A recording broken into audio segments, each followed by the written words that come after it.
In the year 1817, deep within the dense forests near Adams, Tennessee, stood a simple farm owned by the Bell family.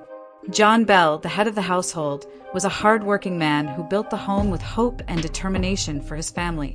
His wife Lucy and their 4 children lived quietly, embracing the simple life surrounded by the wild and mysterious nature.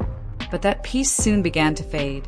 One cold night, as the wind whispered softly through the trees, faint knocking sounds echoed against the wooden walls of their home. At first, they thought it was just the natural creaks of an old house.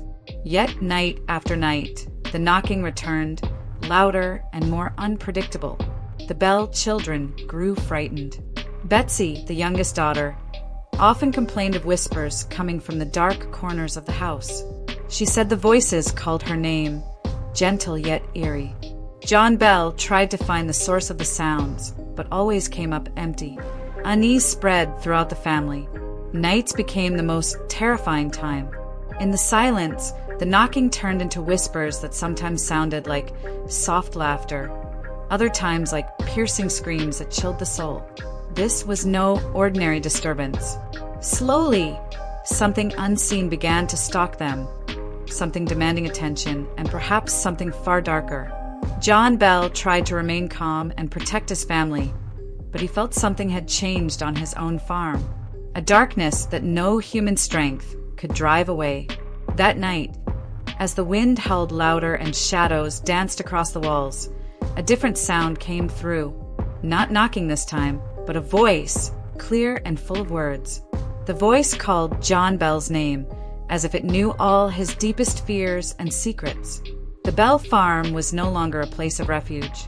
It had become the stage for a mystery that would test the courage and resolve of the Bell family. Days passed, but the strange occurrences at the Bell farm only grew stronger. The knocking was no longer random. It came in patterns, almost as if someone was trying to communicate. At times, the noises shifted into strange voices that echoed through the rooms, sometimes mocking, sometimes pleading. Betsy, the youngest Bell child, was the most affected.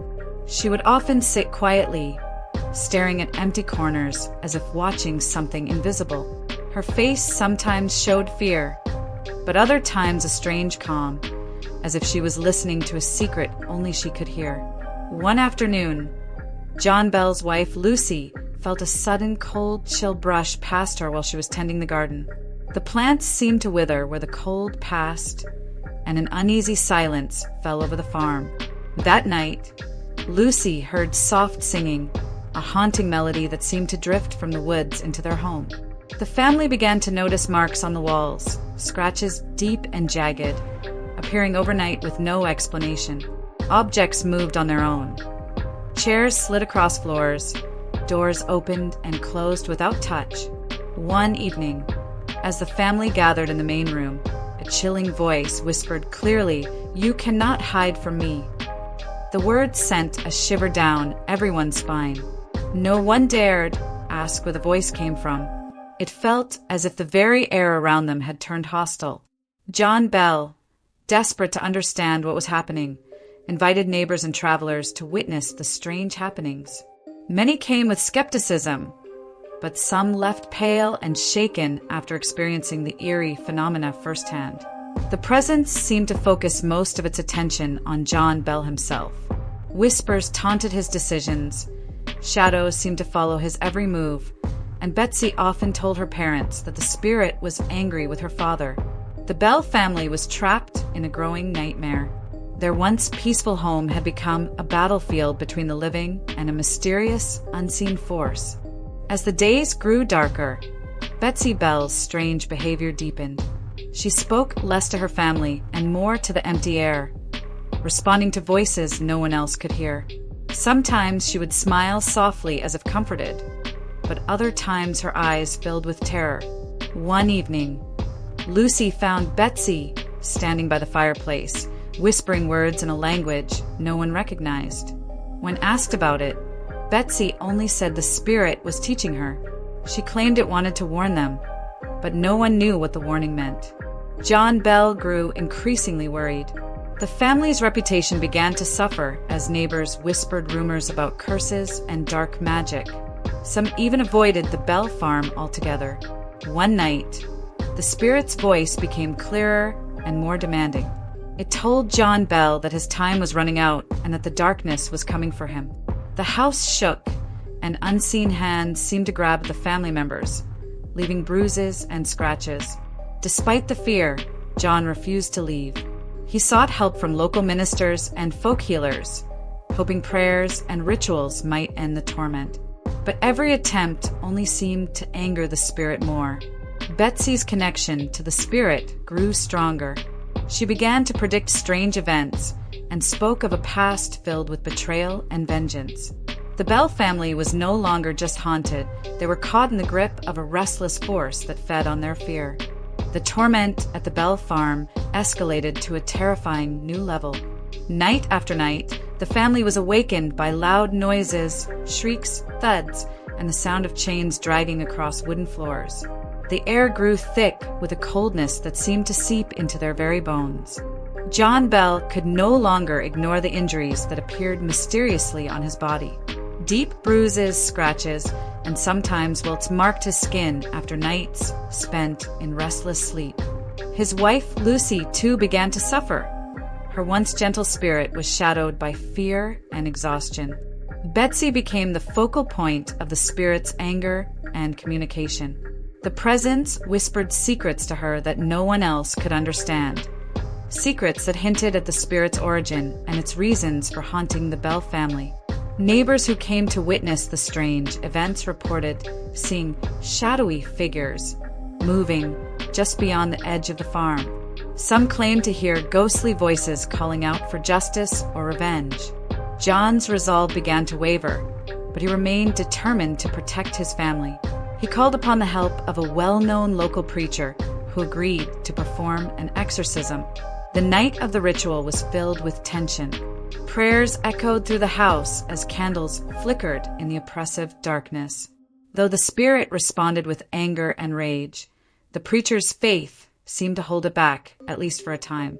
But as dawn approached, the presence grew silent, leaving an eerie stillness that felt as ominous as the torment itself. In the quiet moments after the exorcism, the Bell family hoped for peace. But the calm was short-lived. Betsy, still deeply connected to the spirit, began to reveal troubling information. She spoke of a woman wronged long ago, a woman filled with anger and sorrow, whose spirit lingered in the woods near the farm. The story Betsy told was of betrayal, injustice, and a curse placed on anyone who settled on this land. John Bell listened with growing dread as Betsy described visions of the past, a family torn apart, dark deeds hidden beneath the surface, and a restless spirit seeking revenge. The Bell farm was built on land soaked in pain and sorrow. Lucy, despite her fear, insisted they learn the truth to end the haunting. John began to investigate the history of the land, uncovering stories from old neighbors and forgotten records. The more he learned, the clearer it became that the Bell family's nightmare was tied to a tragic past they could not ignore. The spirit haunting them was not random. It was a force bound by history and vengeance. As John dug deeper into the dark history surrounding their farm, a chilling truth began to emerge. The spirit tormenting the Bell family was believed to be the restless ghost of a woman named Kate Batts. Long ago, Kate was a neighbor whose life ended under mysterious and cruel circumstances. Stories told of bitter feuds and accusations, of betrayal by those she once trusted. It was said that Kate's anger and pain were so great that her spirit vowed to haunt the land and anyone who called it home. Betsy's connection to Kate grew stronger. She often spoke of Kate's feelings, her sorrow, her fury, and her unfulfilled need for justice. It was as if the spirit wanted the Bell family to understand her story, to hear the truth long buried beneath years of silence. Neighbors whispered that Kate Batts was known as the Bell Witch, a name that sent chills down the spines of those who heard it. The legend spoke of a vengeful spirit who could manipulate minds, create terrifying illusions, and even harm the living. John realized that the Bell family's survival depended on uncovering the full truth behind Kate's death and the curse that bound her to the land.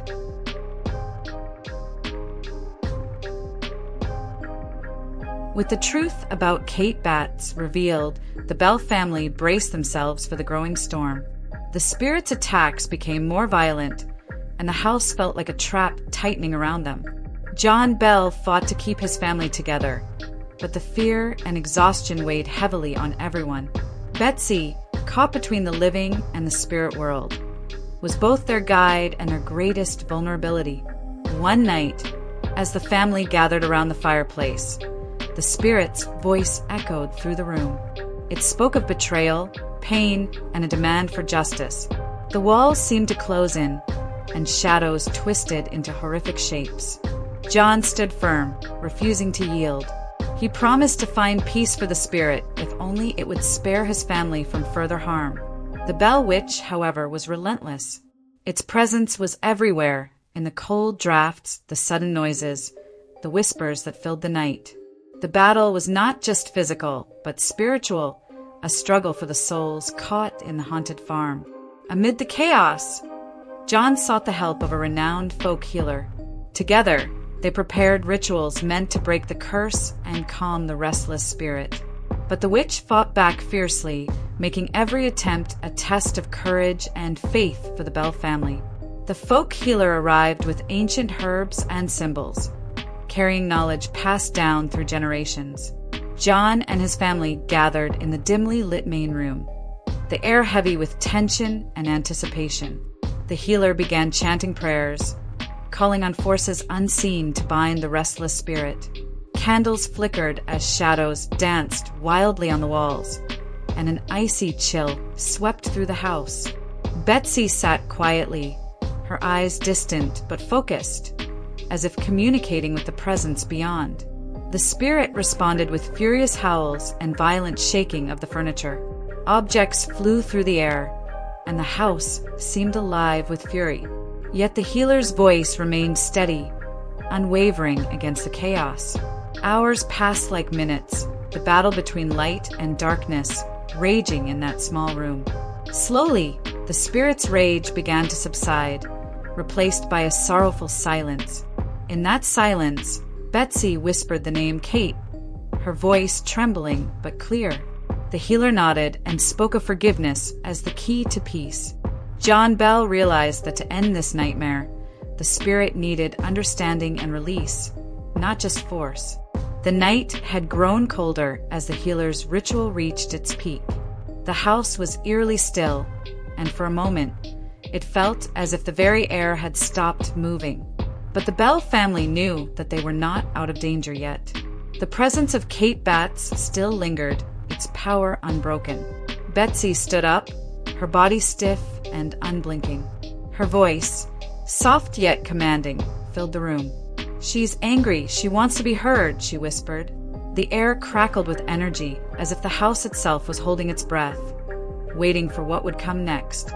John Bell felt his heart racing. He stepped forward, determined to end the terror once and for all. "Kate Batts," he called out into the darkness, "we know your pain. We know your story. You are not forgotten. But this family has suffered enough. You must find peace." The spirit responded, but this time it was not with rage. Instead, it spoke through Betsy, its voice a mixture of grief and fury. "I was wronged. I was betrayed. And now, you must pay for the sins of those who came before you." John's words were steady, but his resolve was tested. "We cannot change the past, but we can stop the cycle of vengeance. We will honor your memory, but you must leave this place. The Bell family will no longer be your victims." For a long moment, there was silence. Then, with an earth-shaking force, the house trembled. The wind howled outside, and the spirit screamed, a sound so terrible it seemed to pierce through the very fabric of reality. The healer, whose strength was fading, raised his hands to the sky, chanting louder, more urgently. "By the powers of earth, sky, and spirit, I bind you to the truth. No more shall you harm the living." And just as suddenly as began, the spirit fell silent. The air grew still, the coldness lifting, leaving behind a quiet that felt almost too peaceful to be real.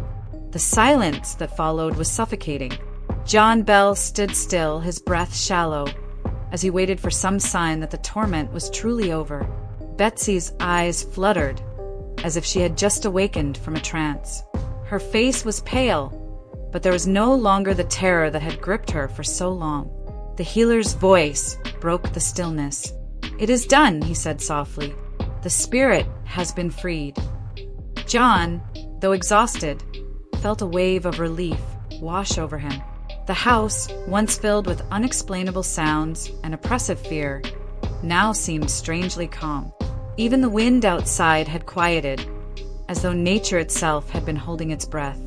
But Betsy, still standing, spoke again, her voice soft but clear. "She's gone. Kate Batts has found peace." There was a long pause, and then, from deep within the earth, a low rumble could be heard. A final sign that the curse that had plagued the Bell family for so long had been broken. As dawn broke, casting soft light through the windows of the Bell house, John Bell stepped outside. He looked over the land that had once been a source of constant dread, and now it seemed peaceful, untouched by the shadows of the past. The Bell family, forever changed by the terrifying experience, could finally rest. The haunting that had gripped them for so long was over. The spirit of Kate Batts, once filled with rage and sorrow, had found release, and the Bell farm could once again be a home. But as John Bell looked into the horizon, a part of him could never forget what had happened. The darkness that had lived in their home would always remain a part of their story. And though the bell, which was no more, the legend would live on, whispered through the generations as a reminder of the spirits that dwell just beyond the veil of the living. Years passed since the Bell family was freed from the terror that once haunted their home.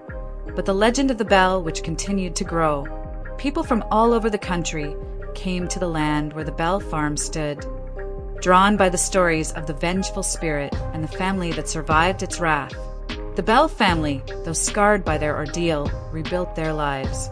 John Bell passed away in the years that followed, but his memory and the story of their haunting became a part of local lore.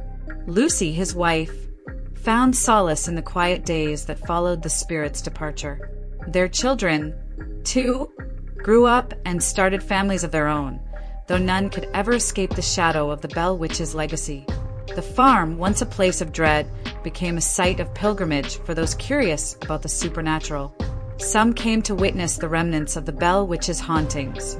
Others came to seek closure for their own personal mysteries, believing the land still held the secrets of the spirit's past. And though no one spoke of it openly, there were whispers that the Bell Witch's presence could still be felt in the wind, in the rustling of leaves, and in the shadows that seemed to linger just at the edge of vision. Betsy Bell, now grown, lived out her life quietly. She often spoke of her experiences, but only to those she trusted. The burden of having been the medium through which Kate Batts' restless spirit communicated was something she carried with her for the rest of her days. The bell, which became more than just a tale of fear, it was a symbol of how the past never truly leaves us. It reminds us that vengeance, pain, and sorrow can create echoes that last long after the spirit has moved on. Though the Bell family story was over, the legend of the Bell, which would continue to haunt the town of Adams, Tennessee. It became a part of the town's identity, shaping its history and leaving an indelible mark on all who heard it. And so, the Bell Witch's story lived on, not as a tale of horror, but as a reminder that some spirits, no matter how much time passes, are never fully at rest.